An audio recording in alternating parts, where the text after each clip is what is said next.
let's talk about what I really wanted to talk about then. So, you guys moving to Japan.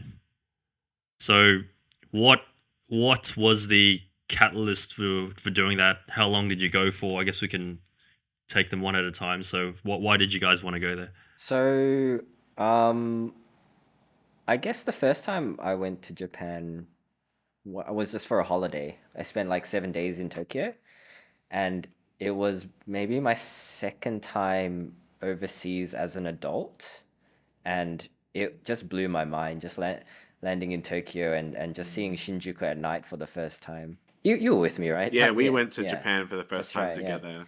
And it's just like it was so different to anything that we'd seen before. Just the energy of that such a city at nighttime, like because we arrived quite late in the evening as well, Yeah. possibly like 11 p.m. or midnight, and just everything was still open. There was so many people around still. Like music was playing in the streets, that kind of like high intensity anime style music. Yeah, yeah. And you're like walking past all these neon signs, and it was just really like mind blowing. And then I remember like vividly um, spending ages trying to find our hotel because we lost the address or something stupid. And then we went through like this whole fiasco of like we couldn't get internet at the time, so we went to like a net cafe. But the net cafe, you had to sign up for a membership to use it. So I was like using really broken Japanese to try and get this membership. But then we eventually found the hotel, dropped our bags off. It was like 2 a.m. by that time, and then me and my friend were hungry, so we just started walking the streets trying to find somewhere to eat. And we ended up finding like this little like restaurant that was just had one old guy in it. And it looked like his house, but there was a menu out the front. So we walked in and he like was like, "Yeah, come on, come have a seat." And we didn't order anything. He just put like a hamburger steak and a fried egg on there. And it was so weird. It was such a bizarre feeling, like eating in this guy's living room basically, but it's a restaurant, and coming like off these kind of neon glowing streets, like the kind of Tokyo that you imagine, but then there's also kind of like this homely, cozy aspect to it if you just walk down like an alley. Yeah. So I think that's what kind of sold me on Japan initially, was like I just knew there was so much to see in not just Tokyo but in Japan as a whole. Um, so yeah, eventually, And then from there, how long was it before you're like, I think I want to actually live here for a bit? probably like I moved there 2 years after that initial trip, I think, and it was because of like work situations. Like, I was actually made redundant, and then it took me. I spent a long time looking for a job, and I felt like so like down at that point. And I just felt like I needed a fresh start. And I had talked to people in the past that had taught English there, and like I'd be drunk at karaoke, like going, "Man, I wish I could do what you're doing, man. I wish I could go to Japan and teach English for you. That would be mad."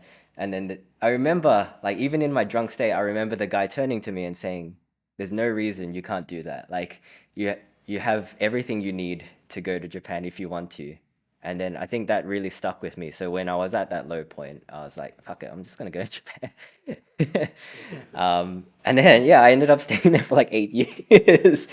See, Japanese must be pretty good then. Yeah, Yeah, Dan. you How would think awesome it is your would be. Japanese? Yeah.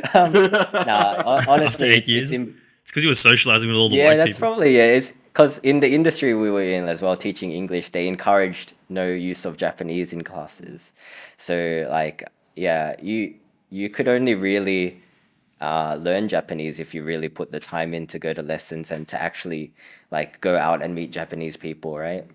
And because we were all English teachers, like when we went out with our coworkers, we'd just be speaking English. So yeah, I mean, it is embarrassingly bad Japanese for living there for 8 years. But like yeah, like I managed to convince Tavi to come as well. Yeah. Because you were in between jobs at that point, Yeah. right? I Yeah. was made redundant too, so I was like pretty down. But I mean, like, uh, for my experience, like, yeah, you see Japan through the lens of anime and films, but then going there, it's just a new energy, and I just have like memories of going down Golden Guy and like just really hospitable like bar owners in these really tiny bars, and then drinking way too much shochu and me like throwing up sardines in a toilet. I still remember that. And yeah, so and then but like I just loved like the energy, and like I think it was the first one of the first times I'd been around so many like Asians who were kind of like me, because I was a very introverted kid in high school. Like I was really, really shy. So, and that kind of cost me, like not cost me jobs, but like it made it harder for me to work because I just didn't know how to interact with people very well. So I was very like reserved. But then when we were in Japan, it's kind of like it's like if you are not kind of trying to talk or help yourself out, like you're screwed. So you just do the best you can. And it kind of made me come out of my shell a bit more. And I think you can just feel that energy. So when I came back to Japan like a much more confident person, but then when I lived there, it went the other way. But it's yeah, I kind of feel like a really strong connection to a lot of the people there.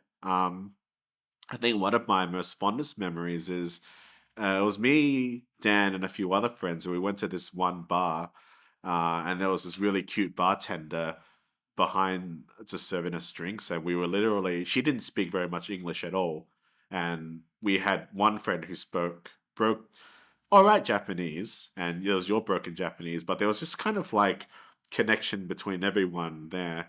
Whether it was genuine or not, I'm not sure. We were all pretty drunk, but yeah, we just sat there the whole night. We watched like Bruce both Lee. Kill Bill Yeah. movies, and then we watched like Game a of Death, I think. Game of Death, and we Yeah. were just chatting, and then the Japanese regular locals would come in, and they would just like talk to us, and it was really like a really nice experience. Yeah, I threw up at like 6 a.m. and I was really cold because it was like winter or something. It's such a trusting environment though, you know? Yeah, yeah. Like I remember that there was a point in that night where we wanted to eat pizza or something, and then Oh she yeah, was yeah, like, yeah, "You yeah. guys wait here. I'm gonna go to a No, convenience yeah, store and get a pizza." me and our other mate, we're like, let's go like to the convenience store and buy ingredients together, and then you can make a pizza for us. So like, yeah, we literally bought like a pizza base with her and sauce, cheese, and ham, and she cooked it for She us. left me and our other friend in the bar Yeah, unattended. yeah, she left you guys. Yeah, you guys went behind the I did bar, go didn't behind the you? bar, and we were taking pictures of just me pouring drinks. But yeah, I mean that's in Tokyo as well. So it's such a like, it's weird how trusting they are. Yeah, and then when you come back to Australia and you realize how barricaded everything is because we can't have nice things here without people chucking them into rivers.